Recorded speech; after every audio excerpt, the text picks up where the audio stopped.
बड़े दुख के साथ मुझे एमटीएस 2023 के नोटिफिकेशन की अनाउंसमेंट करनी पड़ रही है। और दुख किस बात का है कि एमटीएस 2023 के नोटिफिकेशन में कुल इस बार 1600 वैकेंसी ही वो बता रहे हैं, जबकि अगली साल चुनाव है। लग रहा है मोदी जी को एकदम कंफर्म हो गया कि वो दोबारा से प्रधानमंत्री बनने वाले हैं, इसलिए वैकेंसी सेचसल में भी 1600 थी और एमटीएस में भी उन्होंने 1600 वैकेंसी ही दी हैं, जो बच्चों की एक्सपेक्टेशन से बहुत ज्यादा कम है।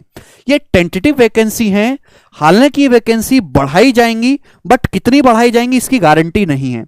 फिर भी मैं आपको बता देता हूं, देखो एमटीएस का पैटर्न पिछले साल ही चेंज हो चुका था, अब वही नोटिफिकेशन दोबारा से री रिलीज किया गया है, बस डेट बदल दी गई है और कुछ भी चेंज इसमें नहीं है।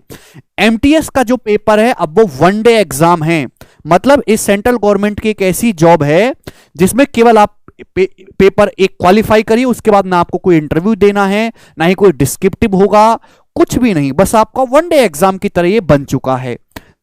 ठीक है, और इसकी क्वालिफिकेशन भी सबसे कम है, मतलब इससे लो लेवल का एग्जाम सेंट्रल गवर्नमेंट में नहीं होता है, इसकी क्वालिफिकेशन केवल 10th पास है। ठीक है भाई, और सैलरी भी इसकी अच्छी खास है, मतलब स्टार्टिंग में ही आपको 30 से 35 हजार के बीच में जो है सैलरी मिलती है। अब हम बात करें इसकी ऑनलाइन एप्लीकेशन, तो आज 30 जून है, 30 जून से एसएससी की वेबसाइट पे आप फॉर्म फिल कर सकते हो, 30 जून से लेके 21 जुलाई तक। ठीक है जी, ये पहले बता दिया था एसएससी ने अपने कैलेंडर में कि हम जो कंप्यूटर बेस्ड एग्जामिनेशन कराएंगे वो सितंबर में कराएंगे, एग्जैक्ट डेट अभी भी क्लियर नहीं की है। ठीक है जी, मल्टीटास्किंग नॉन टेक्निकल वैकेंसी जो है, देखिए 2 पोस्ट के लिए मल्टीटास्किंग नॉन टेक्निकल लगभग 1200 वैकेंसी है, और हवलदार इन सीबीआईसी एंड सीबीएन 360 वैकेंसी है। इस हवलदार वाली पोस्ट के लिए आपको अलग से फिजिकल मेडिकल टेस्ट देना पड़ेगा। ध्यान से सुनिएगा मेरे दोस्तों, ये जो वो रिजर्वेशन के बारे में बताते हैं ये वही है। जो मेन इंपॉर्टेंट चीज यहां पे वही है कि फॉर्म भरने के लिए आपकी जो है क्वालिफिकेशन क्या क्या होनी चाहिए, नेशनलिटी सिटीजनशिप ये बता है, 10th बेस्ड है। ओके ओके, ये हमारे काम की चीज नहीं है, ये कट कॉपी पेस्ट होता है हर नोटिफिकेशन में। मेन चीज आपको देखने को मिलेगी पॉइंट नंबर, अब सीधा 14 में आ जाते हैं, पॉइंट नंबर 14 में। यस, स्कीम ऑफ एग्जामिनेशन, इस एग्जामिनेशन, ये जो एग्जामिनेशन है कंप्यूटर बेस्ड एग्जामिनेशन होगा, और physical efficiency test PT, physical standard test PST, only for the post of havildar, साफ साफ लिखा हुआ, ओनली हवलदार की पोस्ट के लिए आपका पीईटी और ये फिजिकल स्टैंडर्ड टेस्ट कराया जाएगा। ये भी बहुत मिनिमल मामूली सा होगा, कोई बहुत ज्यादा हाईफाई नहीं है। ये कंप्यूटर बेस्ड एग्जामिनेशन जो है ये हिंदी में भी कंडक्ट होगा, इंग्लिश में भी, और ये 13 रीजनल लैंग्वेज में भी कंडक्ट कराया जाएगा, अलग अलग स्टेट की, जैसे असम की असमीज लैंग्वेज में, मलयालम में, कोंकणी में, गोवा की पंजाबी में। बाकी सीजीएल का, सीएचएसएल का, सीपीओ का पेपर वो कोई भी रीजनल लैंग्वेज में नहीं कंडक्ट कराया जाता, लेकिन बाकायदा आपकी स्क्रीन पे 13 रीजनल लैंग्वेज में से आप कोई चूज कर सकते हो कि हम इसमें पेपर ये देना चाहते हैं। ठीक है भाई, शेड्यूल एग्जामिनेशन जो नोटिस में बताया गया वो टेंटेटिव है, इसमें कोई भी चेंज किया जा सकता है, ये बताया है। इसके बाद सिलेबस की हम बात करें या एग्जाम पैटर्न की बात करें, तो इसमें 2 सेशन है, सेशन फर्स्ट और session second. Session first 45 minute का है, सेशन सेकंड भी 45 मिनट का है। सेशन फर्स्ट में आएगा आपका न्यूमेरिकल एंड मैथमेटिकल एबिलिटी, यानी कि गणित और reasoning ability and problem solving. 20-20 question इनके पूछे जाएंगे और हर क्वेश्चन 3 मार्क्स का होगा, यानी कि 60-60 मार्क्स का होगा। उसके बाद सेशन सेकंड में जनरल अवेयरनेस होगा और इंग्लिश, इसके 25-25 क्वेश्चन पूछे जाएंगे, हर क्वेश्चन 3-3 मार्क्स के हिसाब से, ये भी 75-75 का वेटेज रखेगा। कंप्यूटर बेस्ड एग्जामिनेशन ये जो सेशन फर्स्ट और सेशन सेकंड ये सेम डे कंडक्ट कराए जाएंगे 1 by 1, मतलब will be conducted in 2 session, session first session second, और हर स्टूडेंट को दोनों सेशन अटेम्प्ट करना मैंडेटरी रहेगा। अगर किसी ने कोई भी सेशन नहीं अटेम्प्ट किया तो डिस्क्वालीफाई कर दिया जाएगा। सेशन फर्स्ट के कंप्लीट हो जाने के बाद सेशन सेकंड ऑटोमेटिकली स्टार्ट हो जाएगा।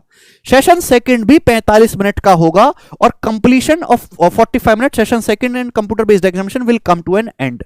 सेशन सेकंड ओवर, आपका एग्जाम ओवर। समझ में आया? इसके बाद कंप्यूटर बेस्ड एग्जामिनेशन ये ऑब्जेक्टिव टाइप पेपर होगा, इसमें मल्टीपल चॉइस क्वेश्चन होंगे। ये पॉइंट इंपॉर्टेंट है कि सेशन फर्स्ट में कोई भी नेगेटिव मार्किंग नहीं होगी, मतलब जो आपका मैथ्स का और रीजनिंग का जो सेशन फर्स्ट पूछा जाएगा 20-20 सवाल, में कोई नेगेटिव मार्किंग नहीं होगी। लेकिन सेशन सेकंड जिसमें इंग्लिश और आपकी जीके आ रही है उसमें नेगेटिव मार्किंग होगी 1 मार्क की। एक क्वेश्चन सही करने के लिए 3 नंबर, गलत करने के लिए 1 मार्क्स काट दिया जाएगा। तो कैंडिडेट को एडवाइस किया जाता है कि सेशन सेकंड में अंधाधुंध तुक्के ना लगाएं। ठीक है जी। उसके बाद इसमें नॉर्मलाइजेशन भी लगेगा बहुत सारी, क्योंकि मल्टीपल शिफ्ट बनेंगी। अब इस साल का ही देखो 50 से ज्यादा शिफ्टों में एमटीएस का पेपर हुआ था, 57 शिफ्टों में। तो इसमें भी आप मान के चलिए कि लगभग 50 से 60 के बीच में आपकी शिफ्ट बनेंगी, और इतनी शिफ्टों में थोड़ा बहुत लेवल ऊपर नीचे हो सकता है, तो उस वजह से नॉर्मलाइजेशन किया जाएगा। और फाइनली जो आपके नॉर्मलाइज्ड मार्क्स होंगे उसी के बेसिस पे आपकी कट ऑफ बनेगी। फॉर्म की फीस जो है वो 100 है, 100 रुपए की है मात्र, और टेंटेटिव आंसर की भी ये प्रोवाइड कराएंगे जो है पेपर आपका पूरा हो जाने के बाद कुछ दिन में। सिलेबस वही है, आप जानते ही हो कि गणित का सिलेबस ज्यादातर इसमें अर्थमेटिक पूछा जाता है, ट्रिग्नोमेट्री और अलजेब्रा ना के बराबर है, geometry 2D mensuration 3D mensuration बिल्कुल बेसिक वाली सीधी थ्योरम फॉर्मूला बेस्ड पूछी जाती है। रीजनिंग का syllabus same to same ditto है, और बाकी मेरे दोस्तों जनरल अवेयरनेस और इंग्लिश का कोई चेंज नहीं है, जितना सीजीएल में है उतना ही इसमें सीएचएसएल में, और लगभग उतना ही आपका एमटीएस में है। Physical efficiency test, physical standard test havildar और पोस्ट की पोस्ट के लिए ये है, ये नीचे बताएगा उसमें क्या क्या होगा। वॉकिंग मेल लोगों को करना है 1600 मीटर 1.6 किलोमीटर 15 मिनट में, और फीमेल को केवल 1 किलोमीटर करनी है 20 मिनट में। ठीक है, तो बस इतना ही है और कुछ ज्यादा है नहीं। उसके बाद इसमें हाइट चेस्ट का भी मेंशन किया गया है। ठीक है जी, किसकी? हाँ, केवल हवलदार की पोस्ट के लिए है। मेल की जो हाइट है 157.5 सेंटीमीटर है, 5 सेंटीमीटर का इसमें रिलैक्सेशन है। किन के लिए? जो गढ़वालीज हैं, आसामीज हैं, गोरखाज हैं और मेंबर ऑफ शेड्यूल ट्राइब्स हैं। ठीक है भाई, और चेस्ट 81 सेंटीमीटर फीमेल के लिए अलग से बताया गया है, तो ये कोई बहुत ज्यादा खास है नहीं। उसके बाद हम आएंगे मेरे दोस्तों यहां से 80 नंबर पॉइंट में, जिसमें आपको बताया गया कि फाइनल आपकी जो कट ऑफ है वो किस बेसिस पे तैयार होगी, मोड ऑफ सिलेक्शन। ठीक, सबसे इंपॉर्टेंट यही पॉइंट है, पिछले साल ही ये चेंज हो गया था। Recruitment process for the post of MTS will consist of session first and session second, ये जानते हैं। Performance of the candidate in session first will be evaluated first, पहले आपके सेशन फर्स्ट जो है उसकी कॉपी चेक होगी ऑनलाइन। ठीक है जी, और उसके बाद सेशन सेकंड इवेल्युएट किया जाएगा। अगर कोई स्टूडेंट सेशन फर्स्ट में ही फेल हो गया तो सेशन सेकंड की कॉपी चेक ही नहीं होगी। कॉपी मतलब सेशन सेकंड वो इवेल्युएट ही नहीं करेंगे, चाहे आपने सेशन सेकंड में कितना ही अच्छा मार्क्स क्यों ना लाए हो, कितना भी अच्छा आपका स्कोर क्यों ना हो। अगर आप सेशन फर्स्ट में वीक हैं तो आपका सेशन सेकंड डिस्क्वालीफाई हो गए हो आप, वो चेक ही नहीं होगा। The recruitment process for the post of havildar will consist of CBE. देखिए, हवलदार की पोस्ट के लिए आपको पहले कंप्यूटर बेस्ड एग्जामिनेशन क्लियर करना है, फिर ये पीएचटी और आपका पीटी, तीनों ही आपको क्लियर करने हैं। अच्छा, इसके बाद ये तो मैं बता ही चुका हूं सारी। हाँ, ये भी एक इंपॉर्टेंट पॉइंट है कि हवलदार की पोस्ट के लिए कैंडिडेट जो शॉर्ट लिस्ट किए जाएंगे वो 1:5 के रेशियो में किए जाएंगे, मतलब जितनी वैकेंसी है उसका 5 गुना जो कैंडिडेट है वो आपके शॉर्टलिस्ट किए जाएंगे। ओके, जो कैंडिडेट पीईटी और पीएसटी में क्वालिफाई हो गए उनको हवलदार डिसक्वालीफाई हो जाएंगे मेरे दोस्तों, उनको हवलदार की पोस्ट के लिए कंसीडर नहीं किया जाएगा जो पीईटी और पीएसटी में क्वालिफाई नहीं कर पाए। हालांकि आप फिजिकल जो आपका एफिशिएंसी टेस्ट है पीएसटी, उसमें आप डिस्क्वालीफाई हो चुके हो, लेकिन फिर भी आप एमटीएस की जो अदर नॉन टेक्निकल पोस्ट है उसमें शॉर्टलिस्ट किए जा सकते हो, बट हवलदार के लिए आप डिस्क्वालीफाई कर चुके हो।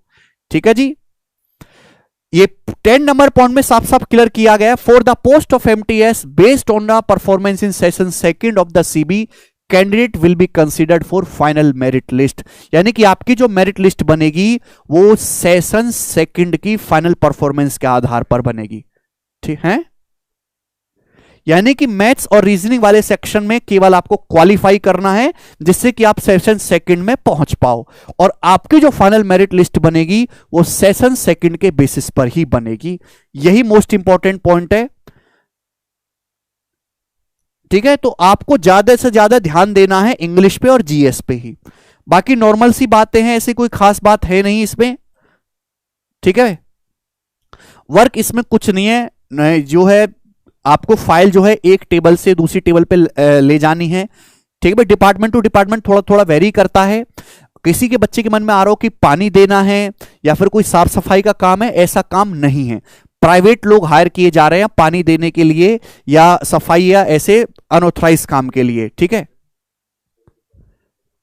लेकिन हर डिपार्टमेंट में एमटीएस का जो है आपको वर्क कल्चर और काम करने का जो तरीका है वो अलग अलग देखने को मिलेगा, वो डिपार्टमेंट टू डिपार्टमेंट में वेरी करता है।